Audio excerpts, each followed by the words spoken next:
गर्मी में छतों पर मिट्टी बिछाकर ठंडक में रहने वाला मोहल्ला।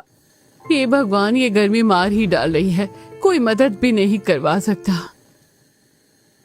क्या हुआ बागवान, आज बहुत तिलमिलाई हुई हो? मैंने तो कुछ किया भी नहीं। ये गर्मी में खाना बनाओ तो पता चलेगा कि क्यों तिलमिलाई हुई हूँ। बहू, अब गर्मी में खाना तू नहीं बनाएगी तो क्या मैं बनाऊंगी? अच्छा सुन बहू, गर्मा गर्म रोटी सेक दे, फिर खाना खाते हैं। ठीक है माँ जी। गर्मी में भी गर्म रोटी चाहिए, भले ही पसीना चू जाए। इसके बाद तारा गर्मी से परेशान होकर चूल्हे पर रोटी बनाती है। सारा दिन की गर्मी से तारा का गुस्सा बढ़ता ही जा रहा था। वो पसीने से भीगते हुए रोटियां बना रही थी। थोड़ी देर बाद वो सबके लिए खाना परोस देती है और पूरा परिवार खाने के लिए बैठ जाता है। लीजिए माँ जी, गर्मा गर्म रोटी, आप सब जल्दी खा लीजिए, नहीं तो और गर्म हो जाएगा।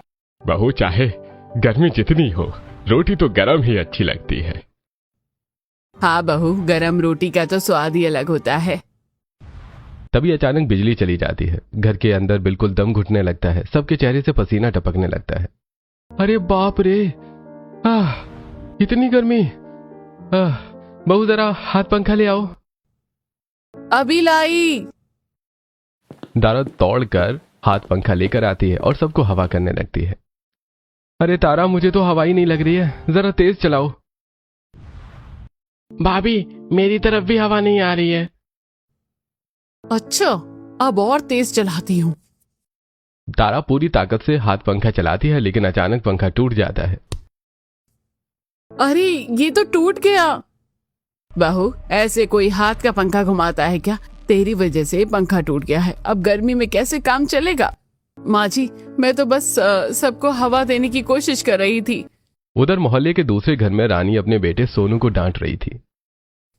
सोनू, कितनी बार कहा है मिट्टी में मत खेला करो, देखो सारे कपड़े खराब कर दिए हैं। मम्मी, मेरे पेट में बहुत खुजली हो रही है, देखो ना। रानी जब उसके पेट को देखती है तो वहां लाल लाल घमौरियां और बड़े बड़े दाने निकले होते हैं। हे भगवान, मेरे बच्चे को इतनी तकलीफ हो रही है। वो सोनू को अच्छे से नहलाती है और उसके शरीर पर पाउडर लगाती है। तभी रोहन घर आ जाता है। क्या हुआ, तुम इतनी परेशान क्यों हो? देखो ना, बच्चे के पेट पर कितने दाने निकल आए हैं, बहुत गर्मी है, एक कूलर ले आते हैं। अरे तुम जानती हो हम गरीब हैं, इतने पैसे नहीं हैं, फिर भी कूलर की मांग कर रही हो। मैं अपने लिए नहीं, अपने बच्चे के लिए कह रही हूँ। दोनों के बीच कूलर को लेकर बहस होने लगती है। शाम होते ही मोहल्ले की सारी बहुएं छत पर बैठी होती है, लेकिन छत भी तवे की तरह तप रही होती है। गर्मी गर्मी समझ आती है, लेकिन अब तो शाम को भी छत ठंडी नहीं होती है। बहन, जरा एक गिलास पानी पिला दो, सुना है तुम्हारे मटके का पानी बहुत ठंडा रहता है।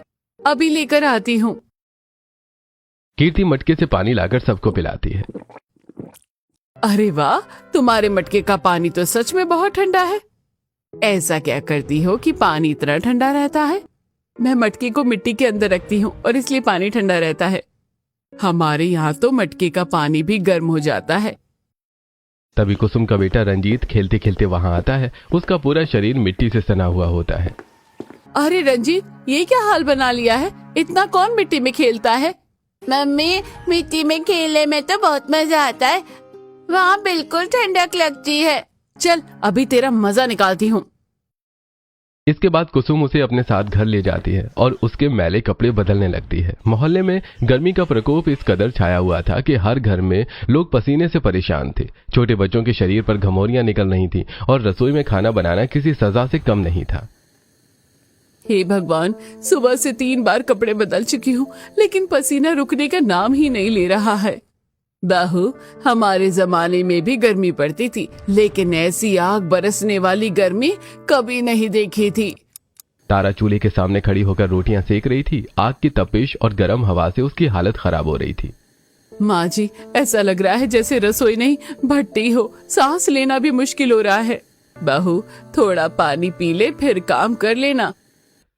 उधर रानी अपने बेटे सोनू के शरीर पर दवा लगा रही थी। घमौरियां कम होने का नाम नहीं ले रही थी। मम्मी, बहुत जलन हो रही है, मैं बाहर भी नहीं खेलूंगा। बेटा, बस थोड़ा सब्र कर, भगवान करे जल्दी गर्मी चली जाए। उसी समय रोहन घर के बाहर बैठा हाथ से पसीना पोंछ रहा था। अरे काम पर जाओ तो धूप मारती है और घर आओ तो गर्मी चैन नहीं लेने देती। घर में एक पंखा तक ठीक से हवा नहीं देता है। बच्चे की हालत देखी नहीं जाती अब। दूसरी तरफ कीर्ति और उसकी सास शीतल नदी पर कपड़े धोने जा रही थी। दोनों के सिर पर कपड़ों की गठरी थी। माँ जी, इतनी धूप में नदी तक जाना बहुत मुश्किल हो रहा है। क्या करे बहू, घर में पानी कम है और इतने कपड़े भी धोने हैं। नदी के किनारे पहुंचते ही दोनों कपड़े धोने लगती हैं। तेज धूप के कारण रेत भी तप रही थी। माँ जी, हाथ तो पानी में है लेकिन सिर पर आग बरस रही है। यही तो जिंदगी है बहू, काम तो करना ही पड़ेगा। कपड़े धोने के बाद दोनों घड़े में पानी भरकर घर की ओर चल पड़ती हैं। लगता है आज घड़ा नहीं पूरा पहाड़ उठा कर ले जा रही हूँ। थोड़ा आराम कर लेते हैं फिर चलते हैं। उधर कुसुम अपने आंगन में खड़ी पानी के छींटे मार रही थी ताकि थोड़ी ठंडक हो जाए। सुबह से 5 बार आंगन में पानी डाल चुकी हूँ लेकिन जमीन पल भर में सूख जाती है। बहू, इतनी गर्मी तो पहले कभी नहीं देखी। तभी रंजीत दौड़ते हुए आता है। मम्मी, मैं पेड़ से मिट्टी में खेलने जा रहा हूँ, वहाँ ठंडक लगती है। तुझे बस मिट्टी में ही खेलना है। देख, तेरे शरीर पर दाने निकल आए हैं। लेकिन मम्मी, मिट्टी ठंडी रहती है। शाम होते ही पूरे मोहल्ले के लोग अपने अपने घरों के बाहर बैठ जाते हैं, लेकिन गर्म हवा के थपेड़े उन्हें और परेशान कर देते हैं। दिन में धूप और रात में गर्म हवा, ऐसा लग रहा है जैसे पूरा मोहल्ला तंदूर बन गया हो। पंखे भी गर्म हवा दे रहा है। अब तो बस बारिश का इंतजार है। बच्चों की घमौरियां बढ़ती जा रही हैं। समझ नहीं आता क्या करें। तारा भी वहां आकर बैठ जाती है। उसके हाथ अभी भी रसोई की गर्मी से लाल पड़े हुए थे। सुबह खाना बनाओ, फिर पानी भरो, फिर कपड़े धो। इस गर्मी में तो शरीर जवाब दे देता है। सच कह रही हो बहन, घर का काम करते करते लगता है जैसे सारी ताकत खत्म हो गई है। अगर ऐसे ही गर्मी बढ़ती रही तो कुछ नया उपाय ढूंढना पड़ेगा। हाँ, कोई ऐसा तरीका जिससे घर और छत दोनों ठंडे रहें। चारों बहुएं आसमान की तरफ देखने लगती हैं। दूर दूर तक बादल का नामो निशान नहीं था और पूरा मोहल्ला भीषण गर्मी से जूझ रहा था। आए दिन मोहल्ले में बिजली चली जाती थी। दिन हो या रात किसी को भी चैन नहीं था। हर घर में लोग गर्मी से परेशान थे और पंखे बंद होते ही ऐसा लगता था जैसे सांस लेना भी मुश्किल हो गया हो। हे भगवान, फिर से लाइट चली गई। अभी तो रसोई का काम खत्म भी नहीं हुआ था। लगता है आज भी पूरी रात बिना बिजली के ही काटनी पड़ेगी। बहू, पहले इतनी परेशानी नहीं होती थी, अब तो हर रोज यही हाल है। रात के समय गर्मी इतनी बढ़ जाती है कि घर के लोग बार बार उठकर आंगन और छत पर भागते रहते थे। अरे कभी कमरे में जाते हैं तो घुटन होती है और बाहर आते हैं तो गर्म हवा चलती है। पिताजी, रात भर नींद ही नहीं आती। ऐसा लगता है जैसे आग के बीच सो रहे हों। उधर तारा गर्मी से इतनी परेशान हो जाती है कि कई दिन में कई बार नहाने लगती है। माँ जी, आज मैं चौथी बार नहा रही हूँ लेकिन शरीर से गर्मी कम नहीं हो रही है। बहू, मैं भी 2 बार नहा चुकी हूँ, फिर भी ऐसा लग रहा है जैसे शरीर जल रहा हो। दूसरे घर में रानी भी अपने बेटे सोनू को ठंडा पानी डालकर नहला रही थी। बेटा, शायद नहाने से तेरी घमौरियों में जलन थोड़ी कम हो जाए। मम्मी, थोड़ी देर में तो अच्छा लगता है, फिर गर्मी लगने लगती है। न बिजली रहती है और ना ही घर में कोई ठंडक। अरे समझ नहीं आता क्या करें। हाथ पंखा ही सबका सहारा था, लेकिन अब वो भी जवाब देने लगा था। माँ जी, जरा बैठी, मैं हवा कर देती हूँ। कुछ ही देर के बाद हाथ पंखे की लकड़ी चटक जाती है। अरे ये भी टूट गया। अब तो दूसरा हाथ पंखा भी टूट गया। दिन रात चलाओगे तो आखिर कब तक चलेगा। उधर कुसुम अपने सास ससुर को हवा कर रही थी। माँ जी, हाथ भी दुखने लगे हैं लेकिन गर्मी कम नहीं हो रही है। बहू, तुम्हें भी तकलीफ हो रही होगी और हमें भी। ये गर्मी सबको हरा रही है। शाम होते ही मोहल्ले की सास और बहुएं अपने अपने छोटे छोटे समूह बनाकर बैठ जाती थी और अपनी परेशानियां एक दूसरे को सुनाती थी। हमारे घर में तो चूल्हे के सामने खड़ा होना मुश्किल हो गया है। बहन, मेरे हाथों में तो गर्मी की वजह से दाने निकल आए हैं। मेरी बहू सारा दिन रसोई में रहती है। उसका चेहरा तो देखो, ऐसा लगता है जैसे सारी ताकत खत्म हो गई हो। माँ जी, चूल्हे की आग, ऊपर से रसोई की गर्मी और फिर बिजली भी चली जाती है। कभी कभी लगता है कि दम ही घुट जाएगा। मेरे बच्चे को घमौरियां हो गई हैं, पूरी रात सो नहीं पाता। मैं तो नदी से पानी भरकर लाती हूँ। धूप में सिर पर घड़ा रखकर चलना बहुत मुश्किल हो गया है। बहू के साथ जाती हूँ, लेकिन रास्ते में कई बार रुकना पड़ता है। इतनी गर्मी सहन नहीं होती है। हमारे घर की छत दिन भर तपती रहती है। रात को भी ऊपर जाओ तो पैरों में जलन होती है। हाँ, ऐसा लगता है जैसे छत नहीं, लोहे का तवा हो। उधर कुसुम भी अपनी परेशानी बताने लगती है। मेरा बेटा रंजीत बार बार मिट्टी में खेलने भागता है। कहता है मिट्टी ठंडी लगती है। बच्चे भी ठंडक ढूंढ रहे हैं और बड़े भी। थोड़ी देर बाद सबकी नजर तारा पर जाती है। वो चूल्हे की तरफ देखकर गहरी सांस लेती है। खाना बनाते समय चूल्हे का धुआं आंखों में जाता है और ऊपर से गर्मी अलग। ऐसा लगता है जैसे रसोई में नहीं, किसी बंद कमरे में फंस गए हों। सच कह रही हो बहन, धुएं और गर्मी से घुटन होने लगी है। और ऊपर की छत तपन, रात में घर ठंडा नहीं होता। काश कोई ऐसा जुगाड़ मिल जाए जिससे घर में थोड़ी ठंडक हो जाए। पुराने लोग कहते थे कि मिट्टी में बड़ी ठंडक होती है, लेकिन अब समझ नहीं आता कि क्या करे। अगर कोई सस्ता और आसान उपाय मिल जाए तो पूरे मोहल्ले की परेशानी दूर हो सकती है। सारी सास और बहुएं अपनी अपनी बातें करते हुए एक दूसरे को देखती रहती हैं। सबके मन में बस एक ही सवाल था कि इस भीषण गर्मी, चूल्हे के धुएं और तपती छत से आखिर राहत कैसे मिले। एक दिन सुबह से ही तारा पूरे घर में गोबर से लिपाई कर रही थी ताकि घर में थोड़ी ठंडक बनी रहे। तेज धूप और गर्म हवा के बीच काम करते करते उसकी हालत खराब हो गई थी। माँ जी, सुबह से पूरा आंगन और रसोई लीप दी हूँ। अब तो हाथ पैर भी जवाब दे रहे हैं। बहू, सच कहूँ तो घर में पहले से थोड़ी ठंडक लग रही है। काम खत्म होते ही तारा सीधे अपने सास के पास जाकर बैठ जाती है। देखो माँ जी, या तो आप करण देवर जी की शादी करवा दो या तो फिर मैं ये घर छोड़कर चली जाऊंगी। अरे बहू, ऐसी बात मत कर। अगर तू चली गई इतना सारा काम कौन करेगा? माँ जी, सुबह से रात तक काम ही काम है। एक बहू से सब ये नहीं होता। आज ही कोई फैसला करना पड़ेगा आपको। ठीक है बहू, ठीक है, मैं करण की शादी करवा देती हूँ, तू चिंता मत कर। माँ जी, ज्यादा देर मत कीजिए, अब मुझसे ये सब अकेले नहीं संभल रहा। उसी दिन से माधवी अपने बेटे करण के लिए लड़की देखने निकल पड़ती है। कई गांव में रिश्ते देखने के बाद उसे एक लड़की पसंद आती है। ये लड़की बहुत सुशील लग रही है। इसका नाम क्या है? इसका नाम श्वेता है। उम्र 24 साल है। श्वेता देखने में बहुत सुंदर और संस्कारी थी। करण को भी श्वेता पहली नजर में पसंद आ जाती है। माँ, अगर आपको पसंद है तो मुझे भी कोई आपत्ति नहीं है। मुझे भी रिश्ता मंजूर है। श्वेता भी एक गरीब परिवार से थी। माधवी बिना किसी मांग के करण और श्वेता की शादी तय कर देती है। बिना दहेज के रिश्ता करना सबसे बड़ा पुण्य है। हमें बहू चाहिए, धन दौलत नहीं।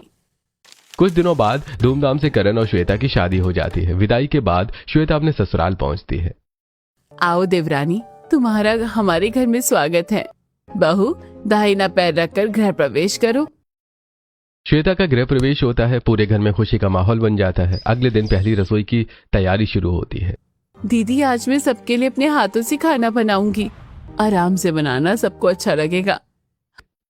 श्वेता बड़े मन से पूड़ी, सब्जी, दाल और खीर बनाती है। खाने की खुशबू पूरे घर में फैल जाती है।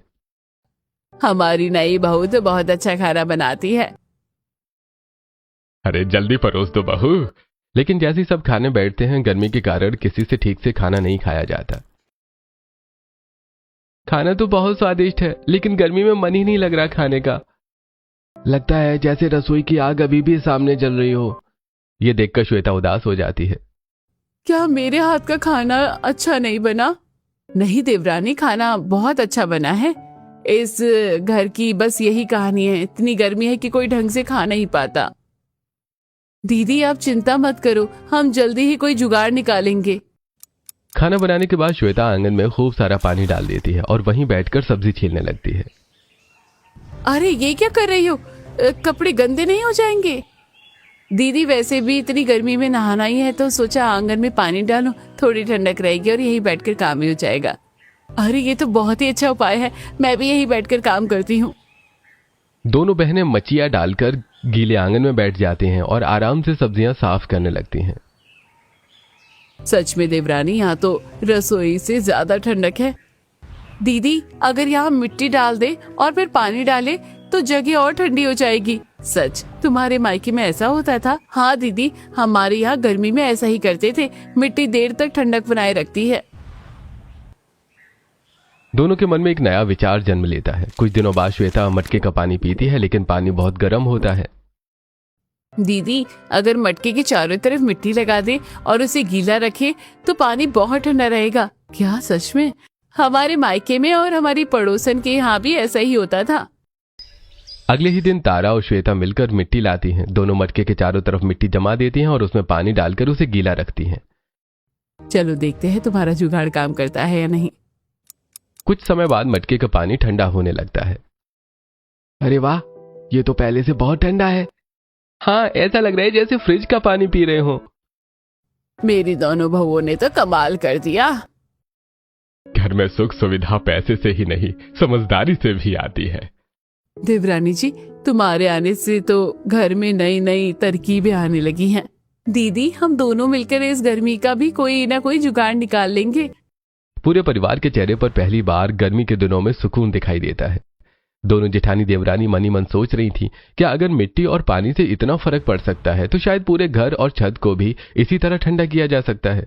मटके के ठंडे पानी का जुगाड़ सफल होने के बाद श्वेता अपने देर शाम तक अपनी जेठानी तारा के साथ आंगन में बैठी थी। दोनों के हाथ में सब्जियां थी, लेकिन दिमाग में गर्मी से बचने का नया उपाय चल रहा था। दीदी, एक बात सोच रही हूँ, अगर मटके के चारों तरफ मिट्टी और पानी से ठंडक हो सकती है तो अपनी छत पर ऐसा ही करे तो कैसा रहेगा? छत पर? वो कैसे? दीदी, आपने मायके में लोगों को ऐसा करते हुए देखा था। अगर छत पर मिट्टी डालकर उसके ऊपर बालू फैला दे और फिर उसमें पानी डालते रहे तो छत ठंडी रहेगी और नीचे घर में भी ठंडक बनी रहेगी। अरे वाह देवरानी जी, ये तो बहुत ही अच्छा उपाय है। अगर ये काम कर गया तो पूरे घर की परेशानी दूर हो जाएगी। दोनों बहुएं तुरंत अपनी सास के पास जाती हैं। माँ जी, श्वेता ने बहुत अच्छा जुगाड़ बताया है। ऐसा क्या सोच लिया तुम दोनों ने? माँ जी, हम छत पर मिट्टी और बालू बिछाकर उसमें पानी डालेंगे, शायद इससे घर ठंडा रहेगा। अगर तुम दोनों को भरोसा है तो कर लो बहू, मेहनत से कभी नुकसान नहीं होता। अरे हम भी देखेंगे तुम दोनों का नया जुगाड़। अगले दिन सुबह दोनों बहुएं टोकरी और फावड़ा लेकर निकल पड़ती हैं। कुछ मिट्टी तालाब के किनारे से लाई जाती है और कुछ उपजाऊ खेत की तरफ से। देवरानी जी, आज तो खूब मेहनत करनी पड़ेगी। दीदी, थोड़ी मेहनत करेंगे तो पूरी गर्मी आराम से कट जाएगी। मिट्टी इकट्ठा करने के बाद दोनों नदी किनारे जाती हैं और वहां से बालू लेकर आती हैं। अरे भाभी, आप दोनों तो पूरा घर बनाने निकली हो गया। नहीं देवर जी, घर को ठंडा बनाने निकले हैं। अच्छा है, हम भी मदद कर देते हैं। पूरा परिवार मिलकर छत पर मिट्टी की एक मोटी परत बिछा देता है। उसके ऊपर बाद में बालू फैला दी जाती है। देखो देवरानी, पूरी छत ढक गई है, अब बस पानी डालना बाकी है। दोनों बहुएं बाल्टी भरकर पानी लाती हैं और छत पर डालने लगती हैं। आज तो लग रहा है जैसे पूरी नदी ही छत पर चढ़ा देंगे। जितना पानी मिट्टी में जाएगा उतनी ठंडक मिलेगी। कई बाल्टियां पानी डालने के बाद मिट्टी भीग जाती है और छत पर नमी बनी रहती है। कुछ घंटों के बाद घर के अंदर का माहौल बदलने लगता है। अरे बहू, आज रसोई में पहले जैसी गर्मी नहीं लग रही है। अरे मुझे तो यकीन ही नहीं हो रहा है, घर में सचमुच ठंडक सी महसूस हो रही है। हाँ तारा, आज पहली बार दोपहर में चैन की सांस ली है। ये सब हमारी दोनों बहुओं की समझदारी है। शाम को पूरा परिवार आंगन में बैठकर ठंडा मटके का पानी पीता है और घर की बदली हुई हवा का आनंद लेता है। दीदी देखो ना, अब खाना खाते समय भी पहले जैसी घुटन नहीं हो रही है। सच कह रही हो, तुम्हारे आने से तो घर में नई सोच आ गई है। अगले दिन मोहल्ले की औरतें किसी काम से उनके घर आती हैं। घर के अंदर ठंडक देखकर सब हैरान रह जाती हैं।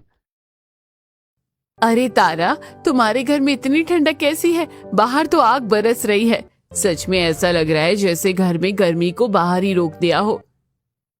बहनी, जुगाड़ हमें भी बताओ। इसमें मेरा नहीं, सब श्वेता का कमाल है। अरे नहीं दीदी, हमने तो बस मिलकर कोशिश की है। हमारे घर में भी ऐसी ठंडक लाने में मदद कर दो ना। छत पर मिट्टी फैला दो, उसके ऊपर बालू डाल दो और समय समय पर पानी डालो। इसमें नमी बनी रहेगी और ठंडक महसूस होगी। तो चलो, हम सब भी यही करेंगे। दूसरे ही दिन पूरे मोहल्ले की बहुएं एक साथ निकल पड़ती हैं। कोई खेत से मिट्टी लाती है, कोई तालाब के किनारे से मिट्टी लाती है और कोई नदी की तरफ से बालू लेकर आती है। आज तो पूरा मोहल्ला एक साथ काम कर रहा है। जब सब साथ हो तो बड़ा काम भी आसान लगने लगता है। सारी बहुएं मिलकर अपनी अपनी छत पर मिट्टी और बालू फैला देती हैं। अब पानी लाने की बारी है। कोई कुएं से पानी भरकर लाता है, कोई सरकारी नल से और कोई अपने घर के घड़े का पानी ले आता है। सब मिलकर छतों पर पानी डालते हैं। मेहनत तो बहुत लगी है, लेकिन मन में खुशी भी है। अगर इससे घर ठंडा हो गया तो सारी परेशानी दूर हो जाएगी। धीरे धीरे समय बीतता है और मोहल्ले के कई घरों में लोगों को पहले से ज्यादा ठंडक महसूस होने लगती है। अब रसोई में पहले जैसे घुटन नहीं होती। रात को भी आराम से नींद आने लगी है। सच में सबने मिलकर बहुत अच्छा किया है। जब सब औरतें साथ खड़ी हो जाए तो बड़ी से बड़ी मुश्किल का रास्ता निकल ही जाता है। दीदी, अब तो लगता है हमारी गर्मी की लड़ाई हम जीत जाएंगे। शाम के समय सारी बहुएं अपनी छत पर बैठी थी। हल्की हवा चल रही थी और सबके चेहरे पर सुकून दिखाई दे रहा था। पूरे मोहल्ले में एक ही बात हो रही थी कि मिलजुल कर किया गया छोटा सा जुगाड़ सबके लिए बड़ी राहत बन गया। कुछ दिन बीत गए। अब मोहल्ले की छतों पर मिट्टी और पानी का जुगाड़ सबके लिए राहत बन चुका था। बिजली चली गई, पंखे बंद हो जाते, लेकिन पहले जैसी घुटन अब नहीं होती थी। माँ जी देखो, आज फिर लाइट चली गई, लेकिन घर में पहले जैसी गर्मी नहीं लग रही है। सच कह रही हो बहू, अब तो बिना पंखे के भी बैठा जाता है। अरे तुम्हारी समझदारी ने पूरे घर का हाल बदल दिया। अब मोहल्ले की सारी बहुएं रोज सुबह नदी और सरकारी नलों पर जाती थी। वहां से पानी भरकर अपनी अपनी छतों पर डालती और साथ ही साथ हंसी मजाक भी करती। अरे बहनों, जल्दी करो, आज धूप तेज होने वाली है। पहले पानी भरना बोझ लगता था, अब लगता है अपने घर की ठंडक ले जा रहे हैं।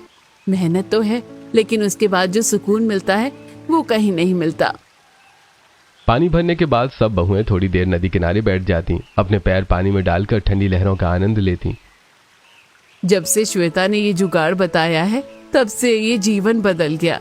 पहले तो दिन भर बस गर्मी और धमोरियों की बातें होती थी। अब समझ में आया है कि हमारे बच्चे मिट्टी में इतना क्यों खेलते थे। उन्हें तो पहले से ही ठंडक का राज पता था। बिल्कुल सही कहा, बिल्कुल सही कहा। कुछ दिन और बीत गए। छत की मिट्टी थोड़ी बैठने लगी तो बहुओं ने सोचा कि उस पर और मिट्टी डालनी चाहिए। दीदी, अगर थोड़ी और मिट्टी डाल दे तो ठंडक और बढ़ जाएगी, लेकिन मिट्टी कहाँ से लाएंगे? क्यों ना मोहल्ले में एक बड़ा सा गड्ढा खोद लिया जाए, उसी की मिट्टी सब अपनी अपनी छत पर डाल देंगे। अगले दिन पूरा मोहल्ला एक साथ जुट जाता है। बहुएं, बच्चे और घर के बड़े मिलकर एक बड़ा गड्ढा खोदते हैं। अरे आज तो पूरा मोहल्ला मजदूर बन गया। अपनी मेहनत का फल सबसे मीठा होता है। गड्ढे से निकली मिट्टी सब अपने अपने घर की छतों पर डाल देते हैं। देखो दीदी, अब हमारी छत और अच्छी हो गई है। अब कई दिनों तक मिट्टी की चिंता नहीं रहेगी। मिट्टी निकालने के बाद गड्ढा खाली रह जाता है। बहनों, इसमें अगर हम पानी भर दे तो कैसा रहेगा? पानी भर कर क्या करेंगे? हमारे बच्चे वैसे भी मिट्टी में खेलते रहते हैं, क्यों ना हम उनके लिए एक छोटा सा नहाने का तालाब बना दे।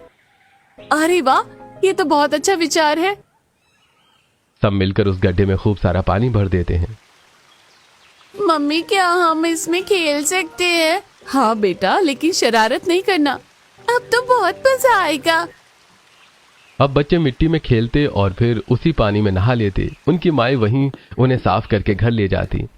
पहले बच्चों को नहलाने में बहुत परेशानी होती थी, अब यही काम आसान हो गया है और बच्चों को भी खुशी मिल रही है।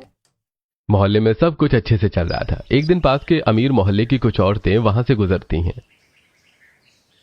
अरे देखो, ये लोग क्या क्या करते रहते हैं। हमने अपनी छत से देखा था, अपनी छतों पर मिट्टी डालकर पानी भर रहे थे। अरे ये तो गरीब लोग हैं, हमारे जैसी सुविधाएं थोड़ी ना है, इसलिए ऐसे जुगाड़ करते रहते हैं। वहीं मोहल्ले की कुछ औरतें खड़ी थीं, उन्होंने सारी बातें सुन ली। बहन, गरीबों में भी अक्ल और मेहनत हो तो इंसान सुख से रह सकता है। हम किसी का बुरा नहीं करते, बस अपनी परेशानी का हल ढूंढते हैं। चलो यहाँ से। दोनों औरतें वहां से चली जाती हैं, लेकिन मोहल्ले की बहुएं मुस्कुराने लगती हैं। लोग चाहे कुछ भी कहे, हमें तो अपने जुगाड़ से आराम मिल रहा है। मेहनत करने वालों को दूसरों की बातों की परवाह नहीं करनी चाहिए। अब गर्मी पड़ती, बिजली जाती या पंखे बंद हो जाते, लेकिन घरों में पहले जैसी परेशानी नहीं होती थी। अब तो रसोई में भी पहले जैसी घुटन नहीं लगती। रात को भी आराम से नींद आने लगी है। कुछ दिन और बीत गई। एक शाम सारी बहुएं छत पर बैठी बातें कर रही थी। मैं सोच रही हूँ कि इस मिट्टी में थोड़ी थोड़ी सब्जियां उगा ले। अरे जब बाजार में सब्जी मिल रही है तो घर में उगाने की क्या जरूरत है? जरूरत कब पड़ जाए कोई नहीं जानता। बात तो सही है, लेकिन अभी तो बाजार से ले आएंगे। अगले दिन तारा, श्वेता, रानी और कीर्ति सब्जी खरीदने बाजार जाती हैं। टमाटर 80 रुपए किलो, भिंडी 70 रुपए किलो, लौकी 50 रुपए किलो। अरे भैया, इतनी महंगी सब्जी, इतने दाम में तो घर का खर्चा बिगड़ जाएगा। अब समझ में आ रहा है कि छत पर थोड़ी सब्जियां उगाने का विचार बुरा नहीं था। दीदी, अगर अपनी छत की मिट्टी में थोड़ा सा साग, धनिया, मिर्च और सब्जियां उगा लें तो खर्चा भी बचेगा और ताजी सब्जियां भी मिलेगी। लगता है बहनों, अब हमारी छत सिर्फ ठंडक ही नहीं देगी बल्कि रसोई का भी सहारा बनेगी। चारों बहुएं एक दूसरे की तरफ देखकर मुस्कुराने लगती हैं। उनके मन में एक नया सपना जन्म ले चुका था। जिस छत ने उन्हें गर्मी से राहत दी, वही छत अब उनके घर की हरियाली भी बनेगी। धीरे धीरे पूरे मोहल्ले में मिट्टी और पानी का जुगाड़ एक नई परंपरा बन गया था। अब सिर्फ छत ही नहीं बल्कि आंगन और घर के बाहर भी मिट्टी बिछाई जाने लगी ताकि हर तरफ ठंडक बनी रहे। श्वेता, जरा इधर भी पानी डाल दो। आंगन जितना गीला रहेगा उतनी ठंडक रहेगी।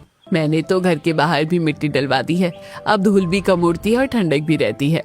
बाहू, अब दोपहर में आंगन में बैठो तो पहले जैसी जलन नहीं होती। अरे पहले तो जमीन पर पैर रखना मुश्किल था, अब लगता है जैसे गांव का पुराना समय लौट आया हो। हर सुबह बहुएं अपने अपने घर के आंगन और छत पर पानी डालती, फिर छत के किनारों पर बनाई गई छोटी छोटी क्यारियों को संभालती। दीदी, इस तरफ टमाटर लगा देते हैं और उधर हरी मिर्च, और यहाँ धनिया बो देंगे। रोज ताजा धनिया मिलेगा। मैं अपनी घर की छत पर भिंडी लगाऊंगी और मैं बैंगन लगाऊंगी। मेरे मन में तो कद्दू लगाने का विचार है। कुछ घरों की छतों पर फूल गोभी लगाई गई तो कहीं लौकी और कद्दू की बेलें फैलने लगी। पूरा मोहल्ला धीरे धीरे हरियाली से भरने लगा। अरे बहू, ये तो छत कम और बगीचा ज्यादा लग रहा है। हमारी बहू ने कमाल कर दिया है। दिन बीतते गए, बहुओं की लगाई सब्जियां बड़ी होने लगीं। हरे हरे पौधों को देखकर सबका मन खुश हो जाता। श्वेता, देखो हमारे टमाटर कितने बड़े हो गए हैं। दीदी, और ये मिर्च भी तैयार हो गई है। मेरी भिंडी भी अब तोड़ने लायक हो गई है। मेरे बैंगन भी खूब अच्छे आ रहे हैं। उसी समय बाजार में सब्जियों के दाम बहुत बढ़ गए थे। एक दिन तारा रसोई में खाना बना रही थी। आज फूल गोभी की सब्जी बनाने का मन है, लेकिन घर में फूल गोभी नहीं है। तारा अपनी पड़ोसन कीर्ति के घर चली जाती है। बहन, अगर तुम्हारी छत की फूल गोभी तैयार हो गई हो तो एक दे दो, आज सब्जी बनानी है। क्यों नहीं दीदी, ये लो, अपना ही घर समझो। शाम को सब्जी बनाकर तुम्हें भी चखाऊंगी। अगले दिन रानी के घर में टमाटर खत्म हो जाते हैं। श्वेता, 2-4 टमाटर मिल जाएंगे क्या? जितने चाहिए ले जाओ बहन, अपने लोग हैं। कभी कोई मिर्च मांग लेता तो कभी भिंडी, कोई धनिया ले जाता तो कोई बैंगन। बहनों, बाजार जाने की जरूरत ही कम हो गई है। हाँ, सब्जियां भी देखो कितनी ताजी मिलती हैं। जब भी कोई नई सब्जी बनती, बहुएं अपने पड़ोसियों के घर भी थोड़ा थोड़ा भेजती। रानी, ये लो हमारी छत की फूल गोभी की सब्जी, चेक कर बताना कैसी है। और ये लो हमारी भिंडी, आज ही तोड़ी है। कल मैं बैंगन का भरता बनाऊंगी, तुम सबको जरूर खिलाऊंगी। अपनी मेहनत की सब्जी का स्वाद अलग ही होता है। अब मोहल्ले में अपनापन और भी बढ़ गया था। सब एक दूसरे की मदद करते हुए खुशी बांटते हैं। मिट्टी की वजह से घरों में ठंडक बनी रहती थी। जब भी बिजली चली जाती कोई परेशान नहीं होता था। अरे लाइट चलेगी तो क्या हुआ, चलो छत पर चलते हैं। अरे वहां तो ठंडी हवा और हमारी सब्जियां दोनों इंतजार कर रही हैं। सारी बहुएं छत पर बैठ जाती और देर रात तक बातें करती। पहले लाइट जाते ही मन घबरा जाता था। अब तो लगता है कि लाइट चली जाए तो थोड़ा आराम से बैठने का मौका मिल जाएगा और अपनी सब्जियों को भी देख लेंगे। उधर सासे भी अपनी अपनी चारपाई लेकर छत पर आ जाती। बहनों, अब तो छत पर बैठकर गप्पे मारने में भी बहुत मजा आता है। पहले गर्मी में ऊपर जाना मुश्किल था, अब नीचे से ठंडक ज्यादा लगती है। हमारी बहुओं ने तो पूरी जिंदगी आसान कर दी है। अरे अब रात को ऊपर बैठकर ठंडा मटके का पानी पीने का आनंद ही अलग है। अरे भाई, घर भी खुशहाल हो गया और मन भी। बच्चे भी छत पर अपनी छोटी छोटी क्यारियों को देखकर खुश होते। मम्मी देखो, मेरा लगाया कद्दू कितना बड़ा हो गया और मेरे हाथ से लगाया धनिया भी हो गया। मैं रोज अपनी मिर्च के पौधे को पानी देती हूँ। पूरा मोहल्ला पहले जैसा नहीं रहा था। हर घर में हरियाली थी, हर छत पर ठंडक थी और हर चेहरे पर मुस्कान थी। श्वेता, अगर उस दिन तुम ये जुगाड़ ना बताती तो आज भी हम गर्मी से परेशान रहते। दीदी, घर तभी खुशहाल बनता है जब सब मिलकर काम करे। हमने तो सीखा है कि छोटी छोटी तरकीबें भी बड़ी खुशियां दे सकती है। अब बाजार की महंगी सब्जियों का डर भी नहीं रहा और गर्मी का भी नहीं। हमारी बहुओं ने मिट्टी, पानी और मेहनत से पूरे मोहल्ले की जिंदगी बदल दी। इस तरह के जुगाड़ और आपसी प्रेम की वजह से अब उस मोहल्ले के घरों में सिर्फ ठंडक ही नहीं बल्कि खुशहाली और अपनापन भी बस गया था। अब हर शाम छतों पर हंसी गूंजती थी और हर सुबह नई उम्मीद के साथ शुरू होती थी। एक दिन तारा और श्वेता रसोई में मिलकर खाना बना रही होती हैं, तभी अचानक लाइट चली जाती है। दोनों के चेहरे पर पसीना तो आता है, लेकिन घर में पहले जैसी घुटन नहीं होती। दीदी, याद है पहले लाइट जाते ही रसोई में खड़ा होना मुश्किल हो जाता था। हाँ देवरानी, अब तो हमारी मिट्टी वाली छत ने सारी परेशानी दूर कर दी है। बहू, अब कभी मायके जाने की बात मत करना, तेरे बिना ये घर सूना हो जाएगा। माँ जी, अब हम मायके थोड़ी ना जाएंगे, अब तो खाना बनाकर सीधा अपनी ठंडी छत पर जाएंगे। खाना बनाने के बाद दोनों बहुएं खुशी खुशी छत पर चली जाती हैं। वहीं ठंडी हवा चल रही होती है और मिट्टी में डाला गया पानी पूरे घर को सुकून दे रहा है। आज हमारे घर में जो रौनक है वो हमारी बहुओं की मेहनत की वजह से है। सच कहें तो ये सब श्वेता के जुगाड़ से हो पाया है। अगर उसने रास्ता ना दिखाया होता तो आज भी हम गर्मी से परेशान होते। सिर्फ मेरा नहीं, हम सबका मिलकर किया हुआ काम है। जब पूरा मोहल्ला एक परिवार बन जाए तो हर मुश्किल आसान होती है। इसके बाद सभी लोग अपनी अपनी मिट्टी वाली छतों पर पानी डालते हैं और ठंडी हवा में बैठकर हंसी खुशी बातें करते हैं। अब उस मोहल्ले में गर्मी नहीं बल्कि अपनापन, मेहनत और मिलजुल कर जीने की मिसाल बस गई थी।